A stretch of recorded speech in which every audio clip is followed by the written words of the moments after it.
Bonsoir, mesdames et messieurs, chers amis, chers invités. Nous vous souhaitons la bienvenue à notre émission Sans langue de bois. Donc, chers téléspectateurs de Média France TV, ce soir nous accueillons Madame Najat Bensassi.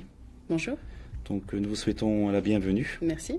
Voilà. Madame Bensassi donc est gérante, elle est entrepreneuse. Tout à fait. D'une entreprise qui s'appelle NBNK. Mais elle est surtout également vice-présidente d'EMA. Donc c'est quoi EMA? C'est Euro-Marocain des affaires. Donc c'est une association qui est implantée à Strasbourg et en Alsace. Alors Madame Bensassi, EMA c'est un peu le MEDEF marocain strasbourgeois, on peut dire ça? Alors, le MEDEF marocain, il existe, ça s'appelle la CGEM, donc il y a l'équivalent du MEDEF tel qu'on l'entend en France au Maroc. Le réseau EMA est plutôt un réseau en fait d'entrepreneurs qui œuvrent au co-développement et la coopération économique entre le Maroc et l'Europe. Donc l'idée, c'est vraiment d'améliorer la promotion entre les deux pays et faire en sorte que des passerelles économiques se créent entre la France, mais de manière assez générale l'Europe et le Maroc. Et quels sont les secteurs d'activité entre les deux pays? Alors, ils sont divers et variés. On pense souvent en premier lieu au tourisme, puisque c'est une destination vraiment privilégiée des Français au Maroc. Mais il y a énormément de secteurs qui sont concernés. Il faut savoir que la France est le deuxième partenaire commercial d'un point de vue client et d'un point de vue fournisseur au sein du Maroc. D'accord, sur les deux rives de la Méditerranée. Tout à fait. Et la balance commerciale entre la France et le Maroc, ou entre le Royaume du Maroc et la France, c'est quoi les chiffres? Ça représente quoi en termes de chiffres? Alors, il y a vraiment un partenariat très fort, comme je disais tout à l'heure, entre les deux pays, puisqu'il faut savoir qu'il y a, si je ne dis pas de bêtises, il y a un peu plus de 52 000 expatriés français qui résident au Maroc. En termes d'investissement direct, on a, sur les derniers chiffres de 2014, on a près de 12 milliards d'euros d'investis directement donc par des entreprises françaises au Maroc. Il y a 750 filiales françaises au Maroc, 80 000 salariés. Il y a une vraie... on travaille vraiment main dans la main entre les deux pays. Et donc, dans tous ces secteurs d'activité, ça correspond à quoi exactement en termes de chiffre global? C'est quoi? C'est-à-dire c'est 10 milliards, 15 milliards, 20 milliards en termes de somme globale? Les échanges sont importants, mais comme je vous disais, notamment en termes d'investissement direct, nous avons 12 milliards qui ont été réalisés d'investissement direct de la France sur le territoire marocain. D'accord, c'est une somme très importante. Donc oui. C'est le premier partenaire... C'est le deuxième. Deuxième. Le premier étant l'Espagne, de par sa situation géographique, et le deuxième, juste après, est la France. D'accord. Alors, je sais que la Turquie investit ces dernières années sur le Royaume du Maroc, sur le plan commercial. Quelles sont aujourd'hui, sur le plan commercial, les relations entre la Turquie et le Royaume du Maroc? Ils sont forts, puisque en 2004 ont été signés des accords de libre-échange. 2004, pardon, ont été validés, ils ont été signés en 2006. Et depuis cette année-là, ils ont été multipliés par 4. Donc les échanges qui se font en termes d'investissement direct à destination du Maroc sont également très importants. Il y a, sur les derniers chiffres qui ont été délivrés, il y a 80 entreprises turques qui sont installées au Maroc. Alors ça va concerner des secteurs comme la construction, la promotion immobilière, l'immobilier, le mobilier, le textile. On va avoir des secteurs qui seront plus ou moins importants en fonction du domaine d'activité.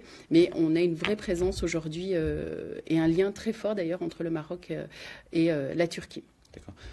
J'avais lu un article où des commerces discount, un peu comme les Lidl turcs, ce qu'on appelle BİM ou A101, apparemment sont très investis.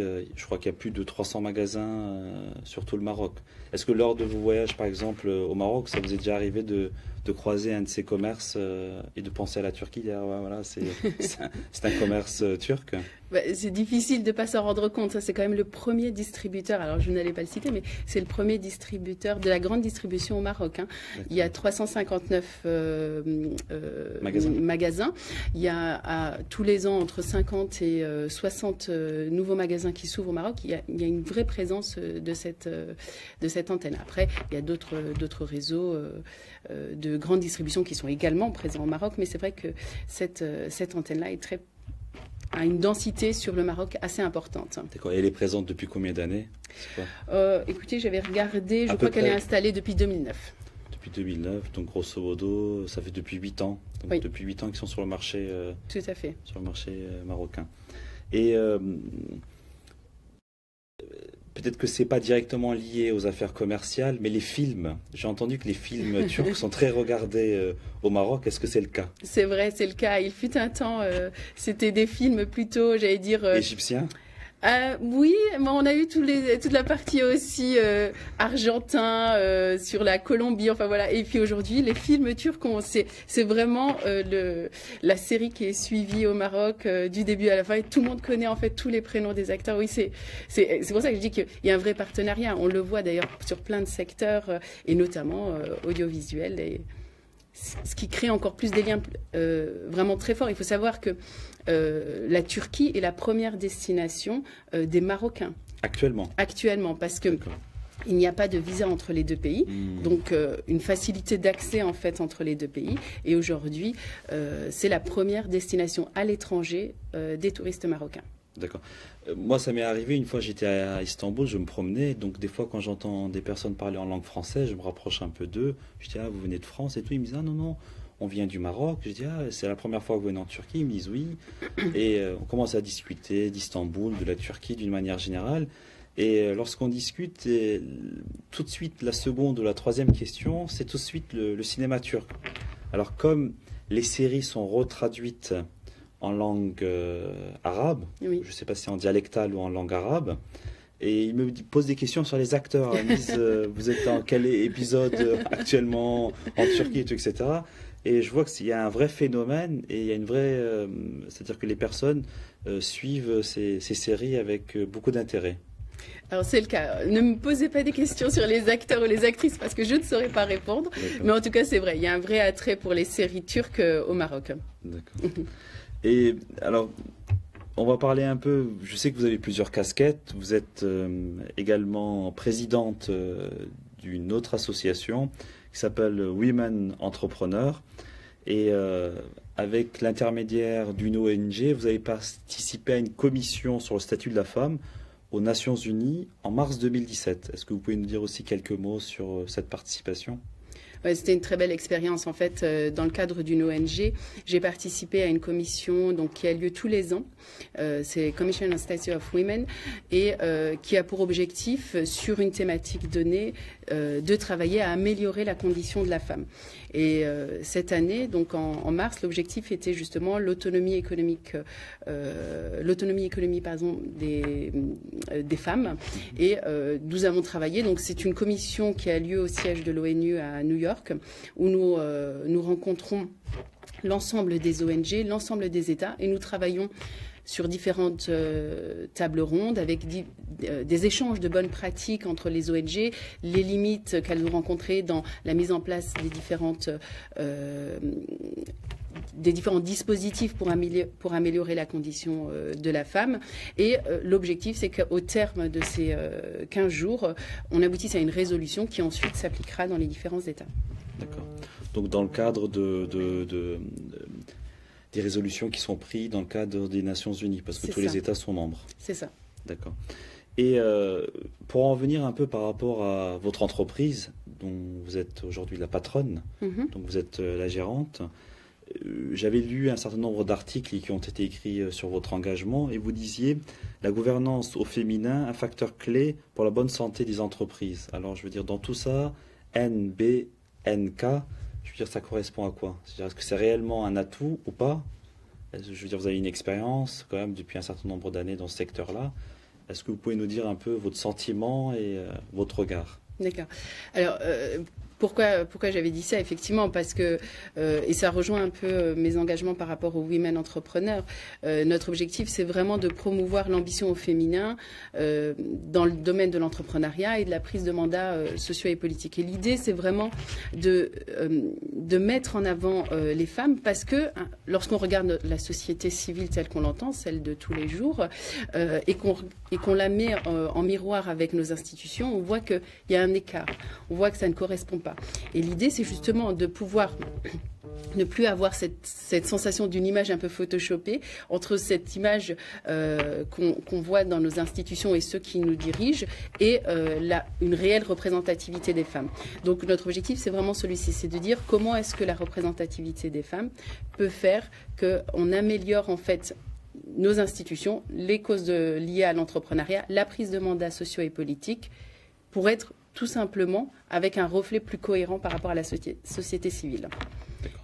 Et par rapport à votre entreprise, c'est-à-dire NBNK, c'est-à-dire concrètement votre public, vous touchez quel public? C'est les entreprises, c'est des artisans? Est-ce que ce sont des SARL, des SA? Ou est-ce que ce sont des entreprises en difficulté? C'est-à-dire quel est votre public cible avec lesquels vous êtes en cohérence ou en interaction? Alors, moi, les entreprises que je vais rencontrer, elles sont de tout type. Ça va de l'artisan jusqu'au grand groupe. Et je les accompagne lorsqu'elles ont une problématique par rapport à leur gestion de poste client. C'est-à-dire que dès qu'on a une difficulté sur le paiement de l'entreprise, sur le paiement, pardon, des factures, je vais intervenir. Et là, ça concerne tout type d'entreprise. Ça peut être effectivement autant l'auto-entrepreneur que la société cotée au CAC 40. Et le but, c'est vraiment d'optimiser en fait leur délai de paiement, d'optimiser leurs encours, faire en sorte que lorsqu'on vend, on obtient le paiement de sa facture. D'accord. Et au troisième trimestre 2017, on a quand même, après les élections présidentielles en France, on a quand même réussi à avoir un peu de croissance. Je veux dire, cette croissance, quelque part, est-ce que vous le ressentez, vous, dans votre secteur? Est-ce que vous ressentez ce dynamisme? Ou en fait, c'est des chiffres et que dans la réalité, il n'y a pas encore réellement ce dynamisme? Non, c'est sûr, parce qu'il faut savoir que une entreprise sur 4 dépose le bilan suite à un retard de paiement. Et aujourd'hui, on a une amélioration non seulement en termes de sinistralité des entreprises, c'est-à-dire le nombre d'entreprises qui déposent le bilan, mais également sur le nombre de jours de retard de paiement. Donc ça, effectivement, il y a une vraie amélioration sur les conditions de paiement des entreprises. Mais il reste encore beaucoup à faire. Il faut savoir que les entreprises, quand elles travaillent entre elles, qu'elles s'accordent du crédit entre elles, c'est le premier pourvoyeur de crédit court terme. On fait mieux que les banques. Quand deux entreprises accordent du délai de paiement entre elles, eh bien, elles s'apportent du crédit plus que n'en apporte réellement la banque. Et aujourd'hui, ça représente plus de 600 milliards. Un jour de retard représente 1 milliard d'euros de manque à gagner dans la trésorerie des entreprises. Donc c'est un vrai sujet, effectivement. Mais c'est quand même un secteur d'activité qui est quand même difficile, quoi. Je veux dire, c'est le paiement. Je veux dire, il faut des fois restructurer, créer des nouvelles méthodes. Vous ne sentez pas une difficulté par rapport à ce public-là? Forcément, c'est toujours un peu tabou de parler argent, mais l'idée, c'est ça, c'est vraiment d'apporter de la pédagogie, d'apporter de l'accompagnement pour ne pas se retrouver dans la situation où je mets en péril mon entreprise parce qu'à un moment donné, je n'ai pas osé aller demander à mon client le paiement de ma facture, alors que j'ai réalisé ma prestation ou j'ai vendu mon produit. Mais de par mes relations commerciales, je ne me sens pas forcément à l'aise à aller chercher en fait le règlement de ma facture. Tout ça, c'est du travail qu'on fait pour accompagner les entreprises et les réconcilier avec ces notions d'argent. D'accord.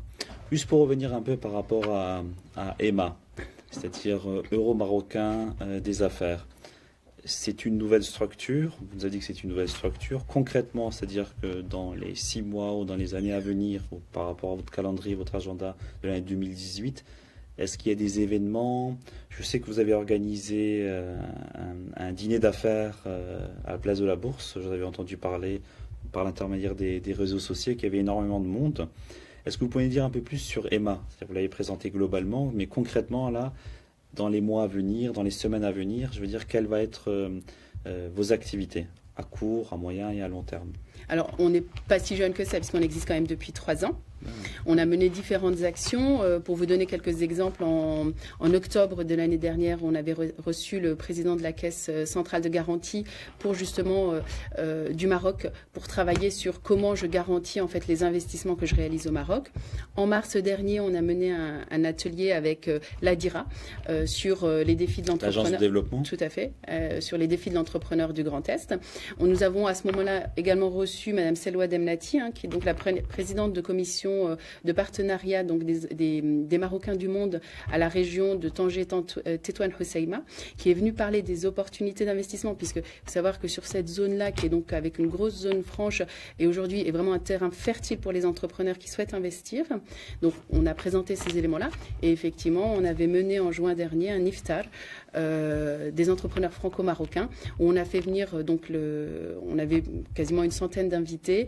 Avec du beau monde. Oui, on avait des élus de la ville, de l'Eurométropole, du département, de la région. Nous avions également l'ensemble des représentants des cultes. Nous avions les entrepreneurs qui étaient également présents.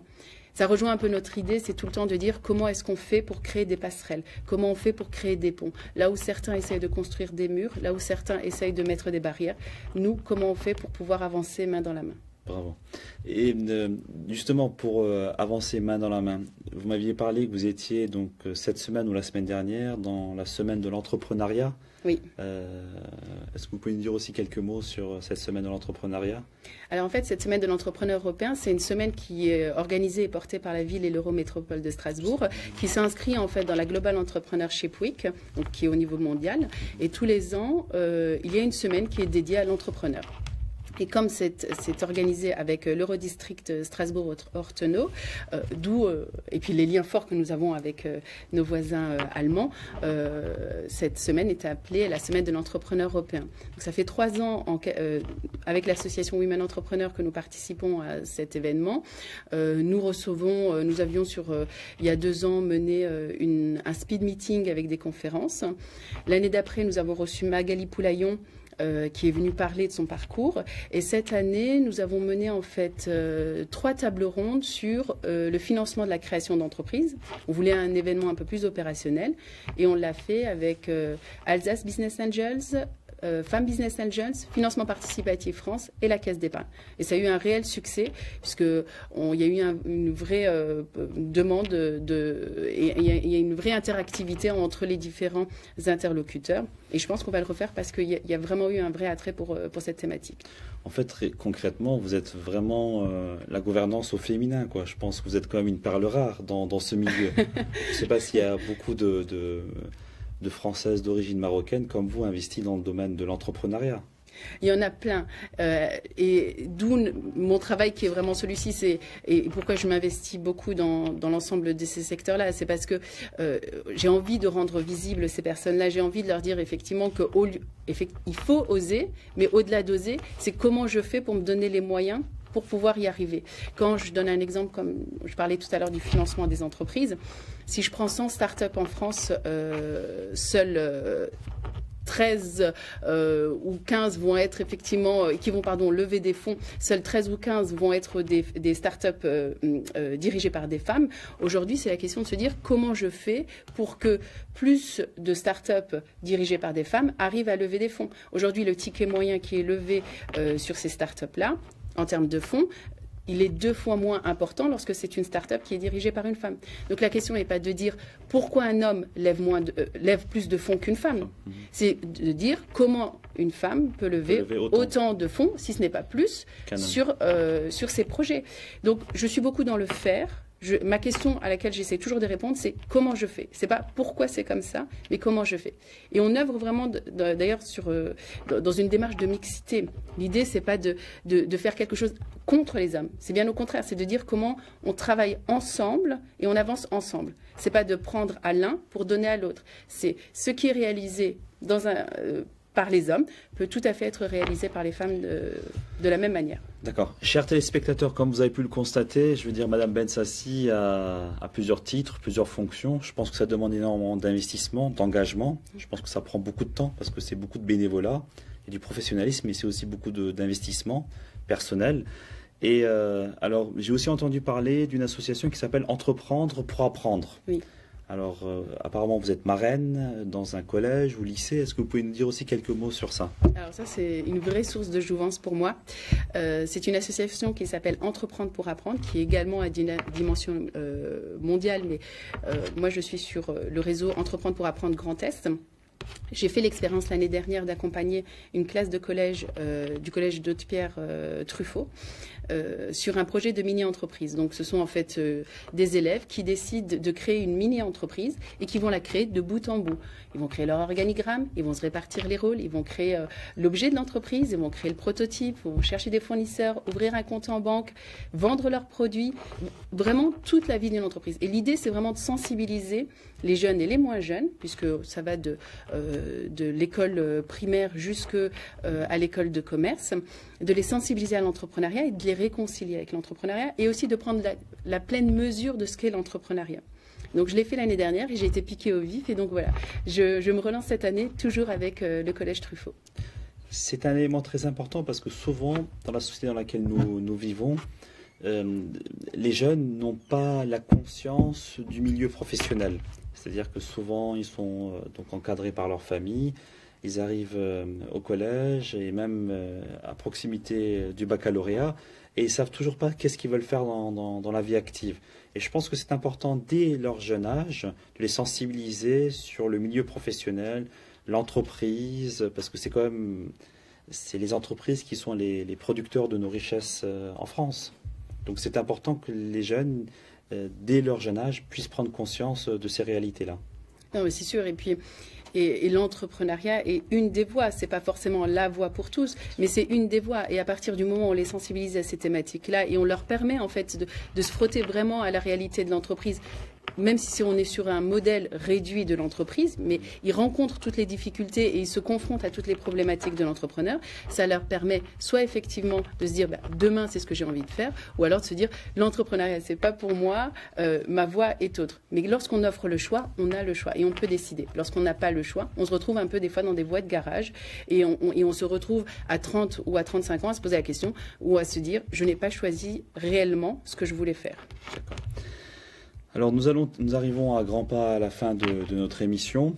J'aimerais dire à nos chers téléspectateurs que Madame Bensassi est conseillère donc municipale de la ville de Lingolsheim, et c'est à ce titre-là qu'elle fait partie de la commission de développement économique et rayonnement métropolitain de l'Eurométropole de Strasbourg. Je ne me suis pas trompé. Hein. C'est ça. Juste, voilà. C'est ça. Et je pense que votre engagement au niveau de cette commission va dans la droite ligne de votre engagement associatif, de ce que vous nous avez dit ce soir. C'est-à-dire c'est dans la droite ligne de votre engagement en tant qu'entrepreneuse et entrepreneur au titre des associations dont vous présidez et dont vous êtes responsable. C'est exactement ça. Voilà. Est-ce que vous avez pour les mots de la fin, est-ce que vous avez un message particulier à faire passer ou Je peux qu'encourager en fait l'ensemble des personnes qui nous ont suivis à vraiment s'engager et aller sur l'ensemble de leurs envies et de ne pas se brider et d'avoir beaucoup d'audace. D'accord. En tout cas, sachez que ce média est à votre disposition. Merci. Dans le cadre de vos projets donc associatifs, que ce soit Emma ou d'autres. Donc c'est un média alternatif. Dans le cadre de vos activités, dans 1 mois, dans 2 mois, si vous souhaitez occuper ce plateau, vous êtes la bienvenue. Merhaba bikoum, quand vous voulez. Donc il est à votre disposition. En tout cas, continuez à mener vos projets avec force et élégance. Je pense que vous le faites d'une manière cohérente et conséquente. En tout cas, bravo à vous. Merci. Et donc, chers amis, chers téléspectateurs, nous vous disons donc à très bientôt. Je vous souhaite une bonne soirée et surtout, n'oubliez pas de dire à ceux qui vous sont chers et à ceux qui vous sont proches que vous les aimez. Et je vous souhaite une bonne soirée et à très bientôt.